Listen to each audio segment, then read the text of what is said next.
Manchurian பண்ணலாமா? உங்கள் மிகோசை நினச்சி மறக்காம சேனல் சப்ஸ்கிரைப் பண்ணிட்டு பாருங்க. வாங்க வீடியோக்குள்ளே போகலாம். இன்றைக்கி நான் உங்கள் எல்லாருக்கும் ஒரு ட்ரிக் சொல்லி தர போகிறேன். என்ன ட்ரிக் தெரியுமா? நீங்கள் கொஞ்சோண்டு தண்ணி ஊற்றிட்டு அதில் மசாலாலாம் போட்டு நல்லா பீட் பண்ணி முட்டையை போட்டிங்கன்னா ஒரு கட்டி கூட இருக்காது. அந்த மசாலாலாம் நல்லா ஈவனாக ஸ்ப்ரெட் ஆகி வரும். உங்களுக்கு டேஸ்டியாகவே இருக்கும். ஒரு முட்டை நல்லா உடையலாம். பட் அந்த 3 முட்டையை நல்லாவே உடச்சிட்டேன். இப்போ வந்து அதை நல்லா பீட் பண்ணி எடுத்துகிட்டு ஒரு திட்டு கூட இல்லை பார்த்தீங்களா? இப்போ வந்து குடமிளகா ஆனியனை நல்லா மஞ்சூரியனுக்கு பெருசாகவே கட் பண்ணி எடுத்துக்கலாம். இப்போ வந்து அந்த முட்டையை வந்து ரோஸ்ட் பண்ணி எடுத்துக்கலாம். பட்டர் போட்டுட்டு அதனால ஃப்ளஃபி வர அளவுக்கு வந்து நம்ம ரோஸ்ட் பண்ணி எடுத்துக்கலாம். நான் இதை வந்து ஈவினிங் ஸ்நாக்ஸுக்கு செய்ய ஆரம்பித்தேன். ஆனால் டின்னர் ஸ்டார்டர்ஸ்க்கு தான் இதை முடித்தேனே.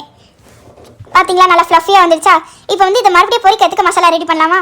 இப்போ வந்து மைதா மாவு, கார்ன்ஃப்ளவர், அப்புறம் வந்து உப்பு, காஷ்மீரி மிளகாத்தூள் இது போட்டு நான் பொரிச்ச வீடியோ எடுத்தேன். பட் ஆனால் வீடியோ ஆன் பண்ணாமல் எடுத்ததுனால அது ரெக்கார்ட் ஆகல.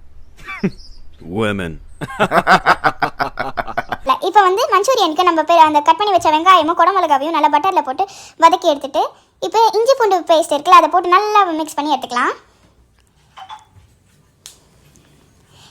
இப்போ டொமேட்டோ கெச்சப் எடுத்து நம்ம போட்டுக்கலாம்.